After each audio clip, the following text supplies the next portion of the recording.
Hello, welcome to Quackalope. Thank you for being here. Today, I want to talk about Unsettled, and specifically about the nodes, modules, and different core story boxes you can get in this game. Now, if you're not familiar with Unsettled already, here's 3 reasons why you should be paying attention. First and foremost, it arrived late last year from Orange Nebula Studios, the creators of Vindication, which, again, is one of the best games in our space. Unsettled is an idea.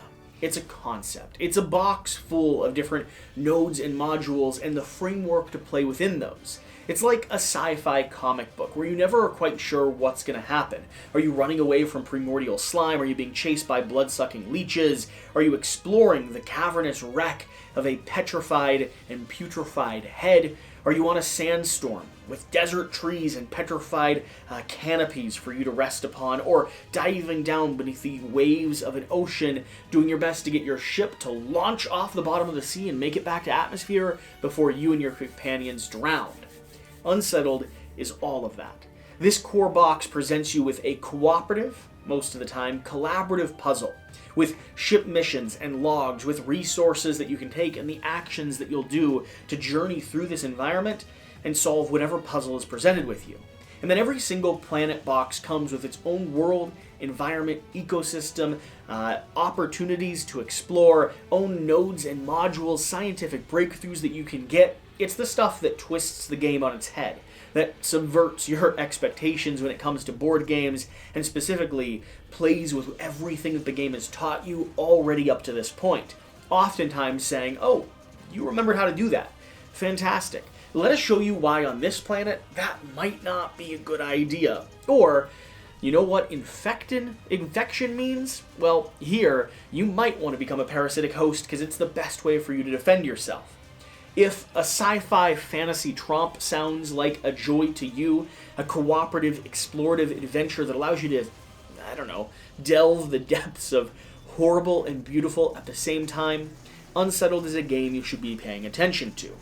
And with that, it is coming back to Kickstarter. It has been almost, if not completely unavailable for the better part of the last year since it finally arrived, and the reprint is coming. But not only the reprint, also the option to be able to get 2 brand new, or at least 2, that's all I know about at the moment, brand new worlds that you can explore. And that's why I wanted to do a video diving back into this game, talking about the worlds that I have been able to explore, how they change, twist, and subvert your expectations of Unsettled, and exactly how they reintroduce a game to you with a brand new puzzle and a brand new framework. Along with that, I have a video over on another channel highlighting why this game is so replayable, and so make sure you search for that if you're interested.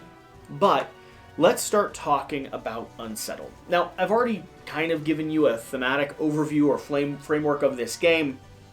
More or less, what you need to know about Unsettled is that it's going to be a series of different exploratory missions where you're cooperatively working together to gather resources, move across the landscape here, flipping tiles and cards, discovering what waits for you, spawning opportunities that let you interact with the world and the environment you're playing in, and taking actions on your board.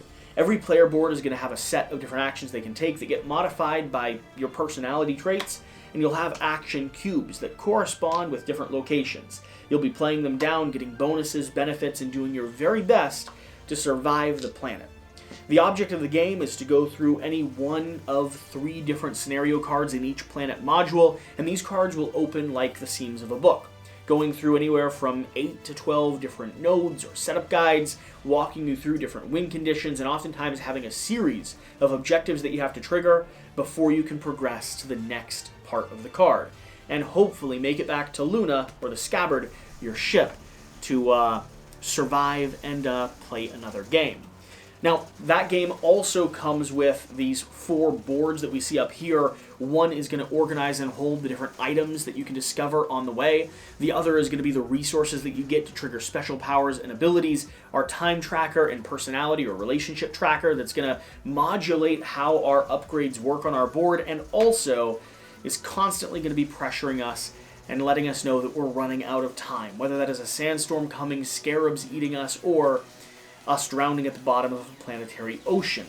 Over here is going to be our node that allows us to build research huts, get acumen or get information on certain comprehension traits, and also gain various upgrades across the bottom of the board here. These will be special powers and abilities that you can take as you play through the game.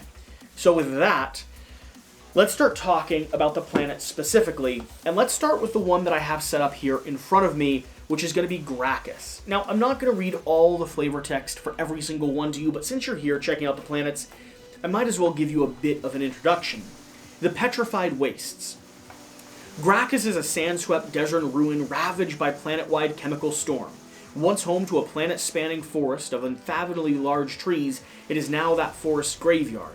Its stone-like petrified remains loom monolithically throughout the ages. Colossal alien life forms tower across the land like walking existential nightmares, while smaller sand-battered creatures resiliently carve homes into the stone trees, surviving on the colorful paste-filled sacks found in the stone-shelled vegetation.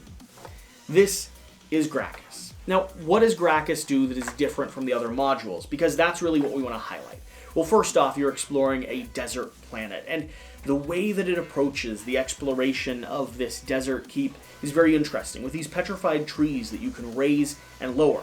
When you play through Gracchus and the different storms that you're going through, each scenario is going to deal with the elevated and grounded key terms and keywords.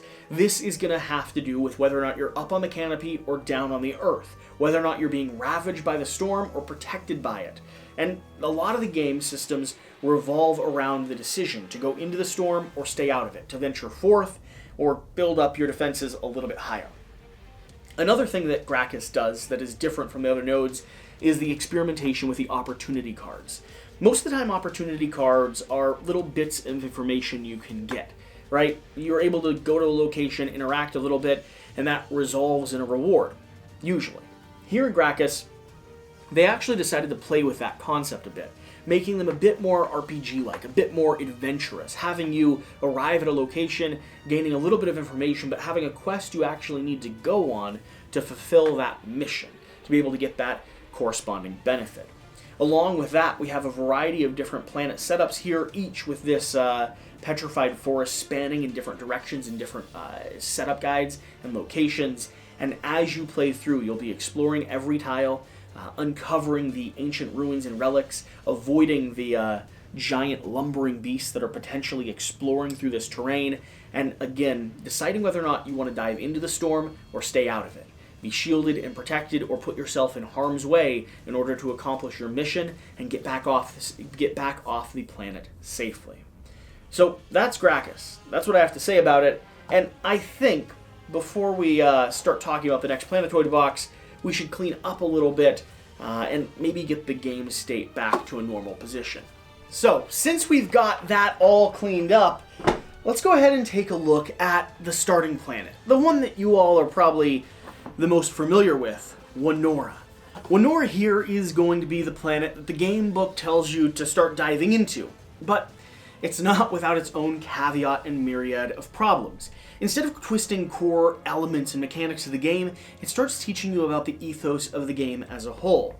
And, of course, start with a little bit of flavor text.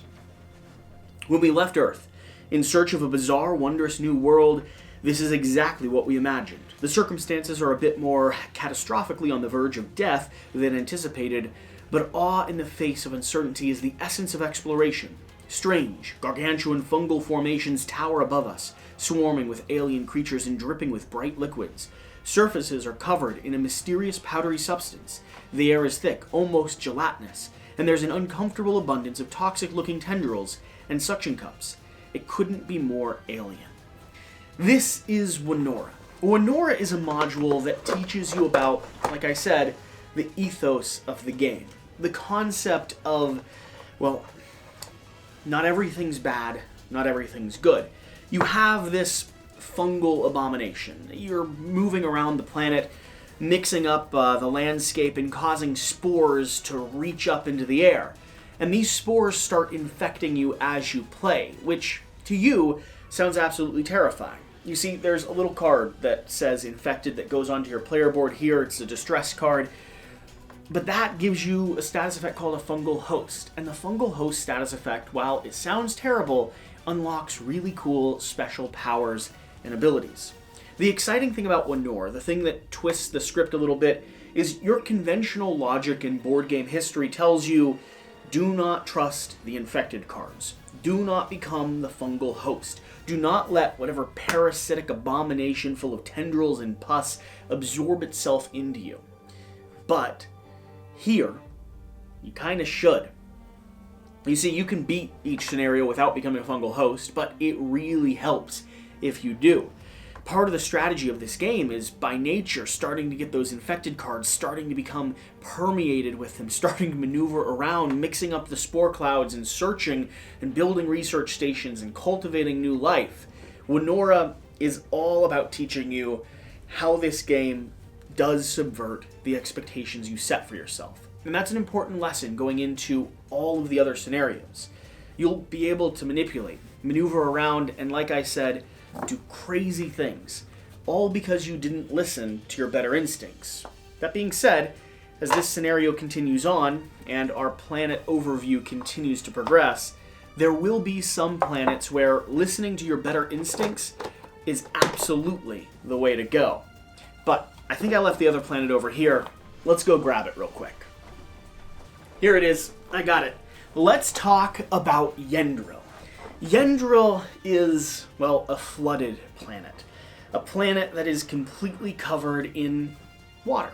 It's beautiful, but also dangerous, and it happens to be that you're not going to survive long. As the tides come in and out, they wash in resources come and go, and of course, you're trying to do your best to get off of this sunken planet. You'll be slowly drowning to death as you learn, search, and explore, and the cool thing about Yendril here is the fact that all of your tiles, everywhere you're exploring, are revealed all the time. You have perfect information here, but the game you're playing deals a lot with the coming and going of the tide, the ebb and flow of resources, and some significant exploration and opportunity cards that change the script a lot. Like always, let's start with a little bit of flavor text. Yendril is beautiful. A massive coral ecosystem, it thrums with vibrant, colorful life. Eternal, ever-changing tides ebb through every corner of the planet, spreading nutrients, vitality, and a sense of constant motion to their living world. The intricately balanced network of organisms is carefully maintained, controlled, and protected by an ancient scientist, sentient at its core, a conscious that isn't quite sure what to make of our arrival. And that is what we will do, and that will do what it must to protect its home. We can feel its presence in our mind, hear what it wants us to hear, see what it wants us to see. We are quickly realizing, at its mercy. You see, Yendril is a perfect balance of an ecosystem that's slowly slipping apart and that you've potentially been summoned to in order to save the day. You'll be gathering resources, dropping them down in exploration events, entering into various different nodes and projections, and doing your best to satisfy this deity, and also, of course, overcome and escape. The planet's favor is the biggest puzzle here. You have this set of cards, specifically, if I can grab them, planet's favor cards. Where are they? Here. No, those are exploration cards. Yendril's favor. These cards are going to be scripting how the planet is and is not interacting with you. You see, you have to go through a series of different missions, again, accomplishing your goal in order to get some favor in either the positive or the negative side. Either earning a great reward or protecting yourself from a terrible one. Yendril's favor, Yendril's boon and bane, is the central structure of this, solving the puzzle of when you do or do not invest your time, hard-earned resources, and energy in satisfying this deified planet, and when you decide that you could take a little bit of a venture out, or at least somewhere else, and suffer the consequences from round to round. Unlike the first planet we talked about, there's no high and low mechanic, there's no storm raging on different levels. Unlike the second one, this one doesn't always twist your subconscious, but does encourage you to explore with what you can and cannot deal with and what you can and cannot trust. Here, instead, we have almost perfect information on the puzzle we're solving, and the question is, when do we decide to get great reward and when do we decide to suffer great consequences? So, that is Yendril, and next we need to dive into Zuron. Zuron is a fascinating planet. I want to go ahead and treat you with just a touch of the flavor text to begin. A crystalline tomb. Zuron is a labyrinth constructed of beautiful crystals. Upon landing, we are approached by a pyramid-shaped beings who call themselves the Guardians. They tell us much. Within this massive crystallic growth are the living memories, a collection of consciousness, of an ancient alien species, a kind of responsibility or respiratory of the knowledge, experience, and emotion of their entire civilization. We can feel the crystal tugging at our minds, attempting to draw us from our bodies, while also pulling our conscious into augmentation with the temperament of whatever is held in the crystal. It is as if our minds are being invaded by alien scientists, while also being pulled from our heads at the same time. We must absorb, engage, and communicate with the consciousness held in the crystal if we hope to survive, but as we do, we begin to experience alien memories as if they were our own, feeling the emotions of a vastly different, unfamiliar species. If we are not resilient, our sense of self may be lost amongst the swirling masses of thousands of other beings. Things are going to get weird. Now, Zuron is a fascinating planet that I won't tell everything about, because there are some elements here that are best left explored. But one of the cool mechanics in Zuron is going to be a combination of escape-based scenarios, where you're doing your very best to get out of a dangerous situation, and more specifically, alien memory scenarios with a ton of lore, flavor text, and really cool script writing as you explore the different understandings of these principalities. Now, there's also things called knowledge blueprints. Knowledge blueprints are going to deal with the different type of icons and items you've been able to find throughout the planet. In order to communicate effectively, you need to start collecting resources that slot into these different zones. Resources like this. So you're going to be trying to establish a base of communication, slot in various different items and crystals and information that you're able to garner in order to solve these different blueprint cards, and every scenario will use them slightly differently. If you complete a piece, draw an alien memory card. These are going to sequence over into these alien memories, and let me just give you a taste. A new dawn. You experience and absorb an alien memory. It becomes part of you, as if you lived it yourself. A surge of hope and purpose swell within you as you leave the death and despair of the desert wasteland of your ancestral home, once a colossal planet-wide forest, and set out into the stars. Much has been lost, but much has been saved, and the future is yours for the making. Will you find a way to do what it takes? For the remainder of the game, you may pay any resource to activate your breakthroughs, instead of the resource indicated on the card. Super powerful ability. Does that desert planet sound familiar at all to you? Lore that ties back into the core game, and of course a mystery card, A and B, that I'm not going to reveal to you, much to my own chagrin. So the various scenarios here will have you exploring this labyrinth of crystalline structures with similar resources, but resources nonetheless that you can gather. You're going to be potentially escaping with Luna, moving throughout this location, earning technology, and of course doing your very best to solve that puzzle of communicating with the greater deities. That's the cool thing about Zenora here, or Zeheron. Zeheron. I'm not always the best English, but I certainly try to do my best. Again, there's 3 different scenarios, and let me just show you the setup labyrinth for something like this. This one's called The Great Escape. And you start up here at the Prismatic Gateway and move your way all the way down to Prismatic Gateway number 2.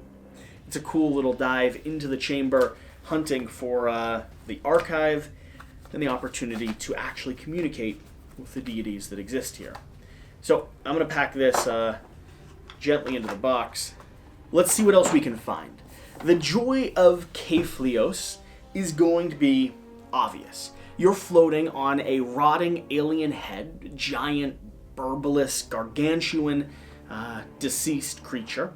And inside of that head are a series of blood-sucking parasitic creatures that are hunting you down. If you want a scenario that comes as close to a sci-fi nightmare as possible, this is going to be the box that you should be diving into. Welcome to paradise. In an effort to prove that the reality of space travel is far more illustrious than fictions we read as kids, the universe has provided a stately destination, the massive severed head of an ancient celestial being floating with a comfortingly lifeless calm through the dark recesses of existence. A gentle rotation should provide just enough gravity to keep our feet on the luxurious ground of soft, supple meat. Well maintained through the ages by the preserving vacuum of space, initial scans also indicate that the abundant presence of parasitic blood-hungry life forms, almost certainly willing, likely with great, even aggressive enthusiasm, to provide us with a robust exercise regimen and a full lineup of group activities, such as desperately fleeing for our lives, screaming in abject terror, and fighting to the death. This, truly, will be one to write home about. In Keflios, you are landing on an alien head, floating through outer space. And depending on the mission you're coming, you may be exploring for resources, capturing the creatures to do research, and, of course, fleeing for your lives or harvesting them for food, which is absolutely horrifying. The cool thing about this scenario is going to be the fact that you have an inner and outer chamber on the cards here. That is the inner and outer chamber of the body itself. And you feel disjointed and disconnected when you're inside of this creature, exploring it, versus when you're on the outside of the exterior and interior orifices. The artwork here is horrifying and putrid, and the creatures that are chasing you down will leave you with sickening damage. You may end up losing this scenario just by being absorbed and swarmed by blood-sucking alien species, kind of leech-like creatures, that block your entire gear grid, making it nearly impossible for you to move. If that doesn't sound terrifying and terrible, don't worry. There's also the combination of needing to stay to accomplish your mission. Your mission will usually involve some type of research, science, exploration, building traps in different zones, and utilizing the resources you have to capture these creatures and, 1, prevent them from absolutely devouring you, 2, bring them home to the laboratory to do extra research and extra studies on them so that you can go back into the cavernous beast and successfully harvest what you need from them. This is such a terrifying and cool scenario where every second you feel like you're going to be swarmed, and you can sometimes just squeeze your way out of it. The other cool thing about this scenario for me is how powerful Luna can get. You see, she has some crazy abilities, including that meat cutting or meat grinding thing we all hate for her to do. She can swing into different zones and laser blast or ventilate or explode or grind, and these pustules don't tend to last very long in her wake. So, that is going to be Keflios. It deals with traps, deals with escalating horror, is about as close as you could come to, well, sci-fi horror fiction in this game. And let's just say I don't necessarily need them to come out with another expansion here, but this has probably been the one that I've played the most in an attempt to both win and an attempt to horrify the people that I'm currently playing with. So I'm just going to very carefully set this off to the side. And let's go ahead and grab the next one, and the last one we need to talk about in this lineup. This is going to be Stranos. Stranos is not necessarily a planet. You see, Stranos is a collection of asteroids, meteors, and other floating debris due to a collapsing or falling star nearby. This is molten death, and you're hopping, skipping, jumping around cards that are no longer stable, but instead are rotating, spinning, and adjusting themselves on the table. So we've played with the idea of high and low, escalating tension with creatures chasing us through hallways, split dimensions, and tunnels and pathways we have to sort through, puzzles we're solving on various cards, a drowning and time pressure mechanic where you could run out of oxygen as you try to search for resources and keep a sentient planet alive, and we've dealt with the idea of being infected and becoming a parasitic host as not necessarily the worst terminology you've ever came across in a game. Now let's talk about molten death. Stranos has no central body or core. It is a swirling amassment of volcanic asteroids, metals, and floating lava, all held in loose formation by a low-gravity magnosphere. Weirdly, behaving magnetism is rampant. The synthetic metal fibers of our suits seem to attract every piece of loose metal we pass. We must be careful not to cause excess debris, or we may find ourselves crushed under the weight, which may be hard as the metallic asteroids attract and repel one another in a perpetual motion of spinning, colliding, shattering hunks of the metallic ore. Here, we have two brand new adaptations to the game. First, the whole concept of stability you had, remember the inner and outer chambers of the floating head? Well, that's gone here. Now we're dealing with things like solar tempests, and we're dealing specifically with rotating, spinning different asteroid angles. As you build the map here, you're going to have a series of cards that start shifting them. Up till now, every planet has been stable, but here on this planet, you'll have some cards change positions. You'll have other cards rotate. You'll have big gaps of space where you need to jump from one space to another, dealing with the fact that you don't have anything stable to stand on in this particular moment. You'll have things come and go, disappear and shift, and the pathway you took to get to where you are will probably, if not intrinsically, be different by the time you need to get back to your vessel. This game is so cool with the way that it changes your pathways and creates a brand new puzzle, changing our notion around how this floor works, how the very surface of the planet works, and, like always, twisting it on its head.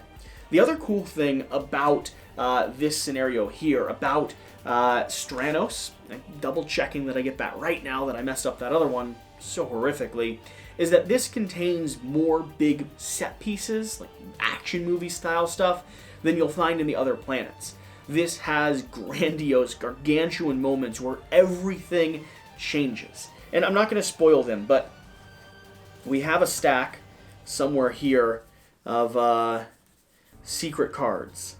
We have mystery card D, C, B, and A. And these cards here are going to be the things that, well, change everything. And the moment you flip those cards, you'll be finding yourself going, oh no. Because this is a shifting landscape. Everything is colliding onto each other, and everything is causing trouble. The other cool thing here is the idea of gear and resources. Like we talked about the magnetic vortex, or the magnetic pull that is here, well, our suits are attracting all the gear. So instead of having to chase down the gear, we now have it flying towards us, the little bits of remnants, scrap, and metal that we can utilize for our exploration. Here's the problem. We like it when we pick it up on our own. The idea of them hurling themselves towards us becomes a problem because you start getting weighed down, burdened, and start taking damage as they start getting attached to you. You need to deal with it. You need to deal with it like yesterday. So instead of the foundation core concept of a stable planet, even if it's a floating alien head, where we go through and collect the gear that we want to utilize how we see fit, here we have a shifting landscape and gear that's hurling itself in our direction, trying to attach itself to our bodies, and we have to deal with, just the question of survival. Some of the titles of the missions we have here are, again with the wormholes, we have Power Aplenty, and then finally, Deliverance from Doldrums. So, if you're not compelled by now, I don't know what to tell you. And I do have insight on the final two planets that are going to be introduced. Not the final two. There's going to be way more. But on the next two planets that are going to be introduced on this Kickstarter. But I think I'm going to save it for one more video in the future, talking about them particularly. So, that's the 6 planets here in Unsettled. I hope you've enjoyed this video. I hope it's been a good overview of how weird and chaotic this game is.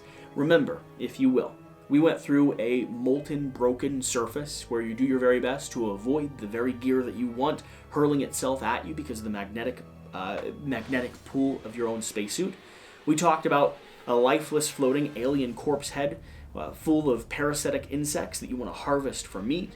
We talked about the need to communicate with the memories of an ancient alien civilization as you slowly lose your wits and explore through the cavernous ruins of a forgotten library. We talked about a petrified forest, where a sandstorm is constantly raging. A sandstorm you need to venture into, but only when you're equipped and able to accomplish your final mission. We talked about a flooded planet where searching for and keeping the sentient creature happy is your main mission. Information is almost fully available, and you're doing your very best both to appease the deity and not drown. And then finally we talked about a mission where the main lesson it teaches you is that being an infected parasitic host is, again, not necessarily the worst term you've ever come across in board game history. So with that, I hope you're a little bit unsettled. And whatever you do, remember to do the important thing, get out and play some games. I'll see you next time. Thank you.